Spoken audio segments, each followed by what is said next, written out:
ನಮಸ್ಕಾರ ಪ್ರಿಯ ವೀಕ್ಷಕರೇ, ಮತ್ತೊಂದು ನಿಮಗೆ ಯಂತ್ರನ ನಿಮ್ಗೆ ತಿಳಿಸ್ತಾ ಇದ್ದೀನಿ.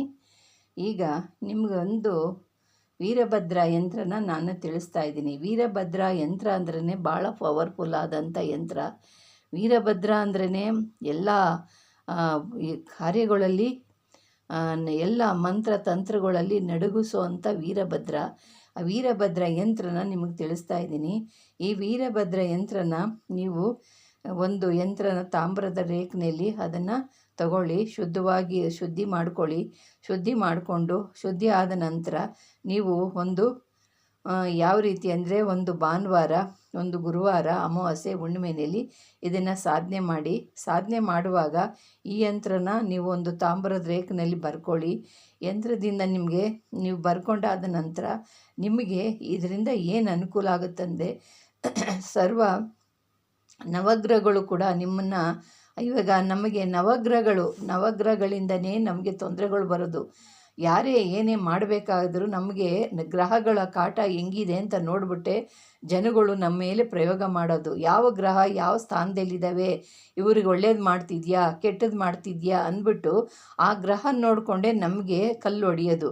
ಈ ಕಲ್ಲು ಅವ್ರಿಗೆ ಹೋಗಿ ತಾಕುತ್ತೆ ಅಂದ್ಬಿಟ್ಟು. ಅದರಿಂದ ನಮಗೆ ನವಗ್ರಹಗಳು ಸರಿಯಾಗಿ ಇದೆ ಅಂದರೆ ಯಾರೂ ನಮ್ಮನ್ನು ಏನೂ ಮಾಡೋಕ್ಕಾಗಲ್ಲ. ನಾವೇನು ಮಾಡಬೇಕು ಅಂದರೆ ಈ ನವಗ್ರಹಗಳನ್ನ ನಾವು ಒಂದು ಅವ್ರನ್ನ ನಮ್ಮ ಹತೋಟಿನಲ್ಲಿ ಇಟ್ಕೋಬೇಕು. ಹತೋಟಿ ಅಂದರೆ ಅವ್ರಿಗೆ ಬೇಕಾಗಿರೋವಂಥದ್ದನ್ನು ನಾವು ಜಪ ತಪ ಮಾಡಿಕೊಂಡು ಅವರು ನಮ್ಮನ್ನು ಹೊಡೆಯೋಕ್ಕೆ ಬರ್ತಾರೆ ಅಂದ್ರೆ ಒಂದು ರಕ್ಷಾ ಕವಚವನ್ನು ನಮ್ಮ ಇಟ್ಕೊಂಡಿದ್ದಾಗ ಆ ರಕ್ಷಾ ಕವಚ ದಾಟಿ ಅವರು ಬರೋಕ್ಕಾಗಲ್ಲ. ರಕ್ಷಾ ಕವಚ ಅಂದರೆ ಏನು ಅಂದರೆ ಈ ಯಂತ್ರನೇ. ಈ ಯಂತ್ರಗಳೇ ಇವು ನವಗ್ರಹಗಳಿಗೆ ಭಾಳ ಅದ್ಭುತವಾದಂಥ ಈ ಯಂತ್ರ ವೀರಭದ್ರ ಯಂತ್ರ. ಈ ಯಂತ್ರನ ನೀವು ಧರಿಸೋದ್ರಿಂದ ಯಾರಿಗೆ ತೊಂದರೆಗಳು ಬಂದು ಕಾಯಿಲೆಗಳು ಬಂದು ಭೂತ ಪ್ರೇತಗಳು ಹಿಡ್ಕೊಂಡು ಅವರು ನರಳ್ತಿರ್ತಾರೋ, ಆರೋಗ್ಯ ಸಮಸ್ಯೆನಿರ್ತಾರೋ, ಇಲ್ಲಾಂದರೆ ಯಾವ ಕಾರ್ಯ ಕೈ ಹಾಕಿದ್ರೂ ಕೈಗೂಡ್ತಿಲ್ಲ ಅಂತಾರೋ, ಏನು ಮಾಡಿದ್ರೂ ಲಕ್ಷಣ ಅಂತಾರೋ, ಯಾವುದು ವ್ಯಾಪಾರಗಳು ನಡೀತಾ ಇಲ್ಲ ಅಂತಾರೋ, ಅವೆಲ್ಲ ನಮಗೆ ಗ್ರಹ ಬಲಗಳು ಸರಿ ಇಲ್ಲ ಅಂದಾಗ ನಮಗೆ ಎಲ್ಲ ಶೂನ್ಯವಾಗೋಗ್ಬಿಡ್ತವೆ. ಅದರಿಂದ ನಾವು ಗ್ರಹಗಳನ್ನ ಚೆನ್ನಾಗಿ ನಾವು ಸರಿ ಮಾಡಿಕೊಂಡು ಅವ್ರನ್ನ ಇಟ್ಕೋಬೇಕು. ಅವ್ರನ್ನ ಸರಿ ಮಾಡದೆ ನಾವು ಬೇರೆ ಕೆಲಸ ಮಾಡಿದ್ರೆ ಎಲ್ಲ ಬರೀ ಅದು ವೇಸ್ಟೇ ವಿನ ಬರೀ ಒಳ್ಳೇದಾಗಲ್ಲ. ಅದರಿಂದ ನಮ್ಮ ಗ್ರಹಗಳು ಯಾವ ಸ್ಥಾನದಲ್ಲಿದ್ದಾವೆ ಆ ಸ್ಥಾನದಲ್ಲಿರೋದಕ್ಕೆ ಯಾವ ರೀತಿ ನಾವು ಮಾಡಿಕೊಂಡು ಕಟ್ಕೊಳ್ಳೋದ್ರಿಂದ ಶಾಂತವಾಗ್ತವೆ ಅಂತ ಹೇಳ್ಬಿಟ್ಟು ಇದು ಮಾಡೋದ್ರಿಂದ ಈ ಯಂತ್ರ ಕಟ್ಕೊಳ್ಳೋದ್ರಿಂದ ನವಗ್ರಹಗಳು ನಮ್ಮ ಹತ್ರ ಮಾತಾಡ್ತವಂತೆ. ಆ ಥರ ಒಂದು ಪವರ್ಫುಲ್ಲು ಯಂತ್ರಗಳು ಇದು. ಸರ್ವ ಗ್ರಹಗಳು ನಮ್ಮಲ್ಲಿ ಇರೋವಂಥದ್ದು ಸರ್ವ ಗ್ರಹಗಳು ಉಚ್ಚಾಟನೆ ಆಗುತ್ತೆ. ಮತ್ತು ಇದನ್ನು ಸರ್ವ ಗ್ರಹಗಳೂ ಕೂಡ ಉಚ್ಚಾಟನೆ ಆಗುತ್ತೆ. ಇದು ಆ ರೀತಿಯಾದಂಥ ಒಂದು ಪವರ್ಫುಲ್ಲಾದಂಥ ಯಂತ್ರ. ಇದು ಮಂತ್ರ ಅಲ್ಲ, ಯಂತ್ರ.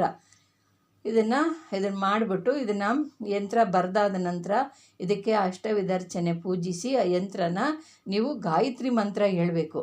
ಗಾಯತ್ರಿ ಮಂತ್ರನ ಯಂತ್ರ ಎಲ್ಲ ಆದ ನಂತರ ಪ್ರಾಣ ಪ್ರತಿಷ್ಠೆ ಎಲ್ಲ ಮಾಡಿಬಿಟ್ಟು ಪ್ರಾಣ ಪ್ರತಿಷ್ಠೆ ಆದ ನಂತರ ಗಾಯತ್ರಿ ಮಂತ್ರನ ಒಂದು 108 ಸತಿ ಹೇಳ್ಬೋದು, 1008 ಸತಿ ಹೇಳ್ಬೋದು. ಹೇಳಬಿಟ್ಟು ಯಂತ್ರ ಕಟ್ಟುವಾಗ 21 ಸಲ ಜಪಿಸಿದ್ರೆ ಸಾಕು. ಜಪಿಸಿ ಕಟ್ಟೋದ್ರಿಂದ ಎಂಥ ಗ್ರಹಗಳು ಆರೋಗ್ಯ ಸಮಸ್ಯೆ ಯಾವ ನವಗ್ರಹಗಳು ಶಾಂತಿ ಆಗ್ತವೆ. ನವಗ್ರಹಗಳು ಶಾಂತಿ ಆದಾಗ ನಮಗೆ ಎಲ್ಲ ಕಾರ್ಯಗಳು ಜಯವಾಗುತ್ತೆ. ನಾವು ಮಾಡೋವಂಥ ಕೆಲಸಗಳು ಸಕ್ಸಸ್ ಆಗ್ತವೆ.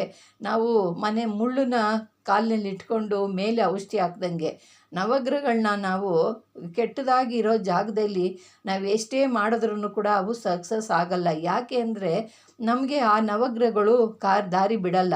ಆವಾಗ ಏನಾಗ್ಬಿಡುತ್ತೆ, ನಾವು ಯಾರ ಹತ್ರನೋ ರೆಡಿ ಮಾಡಿಸ್ಕೊಂಡು ಬಂದು ಸಿದ್ಧಿ ಮಾಡ್ತೀವಿ. ಯಾಕೆಂದರೆ ಕೆಲಸ ಆಗಲ್ಲ. ಅದು ಕಾರಣ ಏನು ಅಂದರೆ ನವಗ್ರಹಗಳು ಅದು ಬಿಡಲ್ಲ. ಆವಾಗ ಹುಸಿ ಆಗ್ಬಿಡ್ತವೆ, ಆ ಕೆಲಸಗಳೆಲ್ಲ ಹುಸಿ ಆಗ್ಬಿಡ್ತವೆ.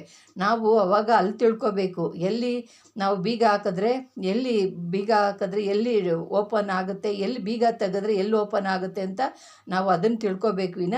ನೀವು ಏನು ತಿಳಿದೆ ಏಕಾಏಕಿ ಕೆಲಸ ಮಾಡೋಕ್ಕೆ ಹೋದರೆ ಅವು ಯಾವೂ ಜರುಗಲ್ಲ. ಎಲ್ಲ ರೀತಿಯಲ್ಲೂ ನಾವು ಭಾಳ ಎಚ್ಚರಿಕೆಯಿಂದ ಕೆಲಸ ಮಾಡಬೇಕು. ಎಲ್ಲಿ ಏನು ಮಾಡಿದ್ರೆ ಎಲ್ಲಿ ನಾವು ಅಲ್ಲಿ ಸರೋಗುತ್ತೆ, ಎಲ್ಲಿ ಇಲ್ಲ ಅದು ಮುದ್ರೆ ಅಲ್ಲಿ ಓಪನ್ ಆಗಬೇಕು ಅಂತಾರಲ್ಲ, ಆ ಥರ ನಾವು ಸರಿ ಹೋಗಬೇಕು. ಈ ಗ್ರಹಗಳನ್ನ ಬಂಧನೆ ಮಾಡದೆ ಅವ್ರನ್ನ ನಾವು ಸಿದ್ಧಿ ಬಂಧನೆ ಅಂತ ಅವ್ರನ್ನ ಮಾಡೋಕ್ಕಾಗೋದಿಲ್ಲ. ದೇವತೀರನ್ನೇ ಬಿಡಲ್ಲ, ನಮ್ಮನ್ನೆಲ್ಲ ಯಾವ ಲೆಕ್ಕ. ಅದರಿಂದ ಇವ್ರನ್ನ ಶಾಂತ ಪಡಿಸ್ಕೊಂಡು ನಮ್ಮ ದೇಹದಲ್ಲಿ ರಕ್ಷಣೆ ಮಾಡಿಕೊಂಡು ನಾವು ಮುಂದೆ ಹೆಜ್ಜೆ ಇಕ್ಕಿದ್ರೆ ನಾವು ಮಾಡೋದಂಥ ಕೆಲಸಗಳೆಲ್ಲ ಸಿದ್ಧಿ ಆಗ್ತವೆ. ಪ್ರಿಯ ವೀಕ್ಷಕರೇ, ಇದರಿಂದ ದುಷ್ಟಶಕ್ತಿಗಳು ಮತ್ತು ಗ್ರಹಗಳು ನಮಗೆ ಅವರು ಶಾಂತವಾಗಿ ನಮ್ಮಲ್ಲಿ ಮಾತಾಡ್ತಾರೆ. ಮತ್ತು ಗ್ರಹ ಬಲಗಳು ಅಂದರೆ ನವಗ್ರಹಗಳು ಮತ್ತು ನಮ್ಮ ದೇಹದಲ್ಲಿ ವ್ಯಾಧಿಗಳು ಮತ್ತು ದುಷ್ಟಶಕ್ತಿಗಳು ಉಚ್ಚಾಟನೆ ಆಗ್ತವೆ. ಇವೆಲ್ಲ ದೂರವಾದಾಗ ನಾವು ಒಳ್ಳೆಯ ರೀತಿಯಲ್ಲಿ ನಾವಿರ್ತೀವಿ.